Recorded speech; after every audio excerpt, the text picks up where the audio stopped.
All right, boys. UNC versus Kansas. North Carolina Tar Heels, the 8th seed, makes it all the way to the chip against the Kansas Jayhawks, the 1 seed. Just want to say I won my hometown March Madness bracket because I had the Jayhawks going all the way and winning it. They do it. Props to the Tar Heels for making it this far, but yikes. Dude, they threw so bad. What were they up, 15 at half? They threw the biggest halftime lead in NCAA tournament championship history. Never has a team in the tourney been up by 15 and lost the game, or up by a margin of that high and lost the game. Outscored 47-29 in the second half. I think the number one thing that was difficult for North Carolina is Caleb Love carried the team this far, and I don't want to say he was non-existent because 13 points is still really good, but he came up very, very short. If Brady Manick and RJ Davis have as many or more points than you, and you're Caleb Love, you really, really struggled. In fact, the only reason they stayed in the game was Cam Johnson's brother, Puff Johnson. Cam Johnson for the Phoenix Suns hit a nasty buzzer beater this year.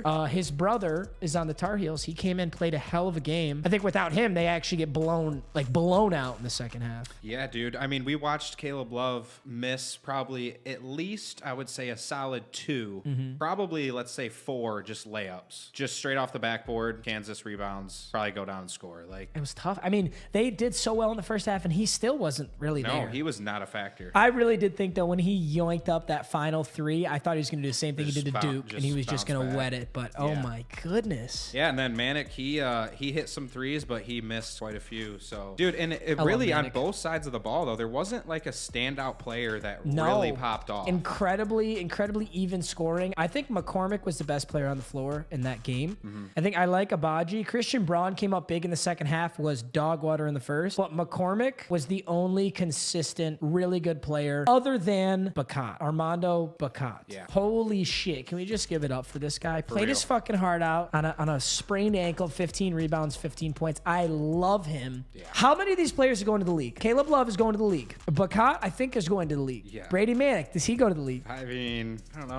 I really don't know. He is an undersized power forward. I think he'd have to play small forward in the league. But who's he going to guard at the small forward position? Right, he's not that fast. Can you imagine Brady Manick trying to guard someone like LeBron, Paul George, Kawhi Leonard, Kevin Durant? He definitely can't guard the forward spot. He's going to get dicked on. Imagine that dude trying to put up Anthony Davis. I know Anthony Davis is a center, but I don't know, dude. So I could see McCormick going to the league, Bacat, Caleb Love, Ochai Abaji. Abaji is going to the fucking league. Yeah. If he doesn't go to the league, I'm going to be pissed. He's going to go be a model if he's not going to be. He's so handsome. He's so ridiculously handsome. I don't see Christian Braun going to the league. Every team has this one white guy like Grayson Allen, who is just such a college stud, and it's just kind of difficult for them to pan out in the league. The league is not kind to white people, unless you're from like Europe. Dude, if you look at these stats too, 55 rebounds for UNC, 81% from the free throw, 55 to 20 to 35. To lose a game out rebounding by 20 is a absolute miracle. UNC, really the only reason UNC stayed in the game was their second chance points. Dude, Kansas was like the least fundamental I've ever seen Kansas play. No boxing out. They were not teeing up men. There were multiple just putbacks and holy shit. Who's the dude on Kansas? He was like their point guard. Just phenomenal defense. Oh, number 3. Phenomenal what's his name? Number 3. Harris. Is that what it is? Holy shit. The box score does not show you. And he's also the fucking idiot who stepped out of bounds on the final play. Yeah.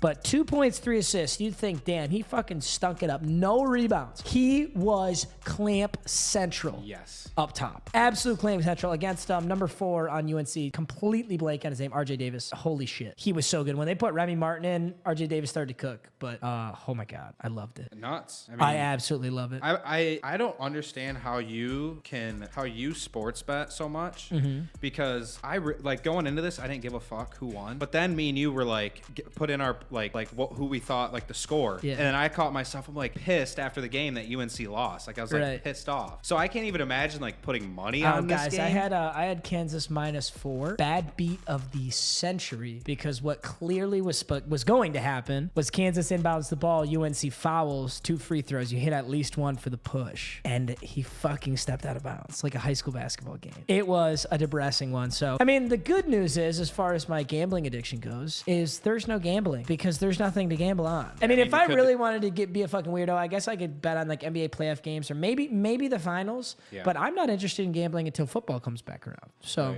that's good news from that standpoint. But wow, bad beat for Kansas -4. I hope none of you had Kansas -4 like me. But hey, you know what? It's a great beat for UNC +4 because if you had UNC +4 right at that moment, you were like, fuck, I just lost my bet because we're about to foul and that's 2 free throws. So yeah. Hey, you never know. Either way, sick run by UNC, but Kansas just outlasted. McCormick, I think, was the most clutch player that game. 20% from 3-ball land. You out-rebound a team by 20. You really just need Caleb Love to even moderately show up. I think you win that game. So 100%. It is what it is. Either way, UNC Kansas, spectacular game. So much fun to watch.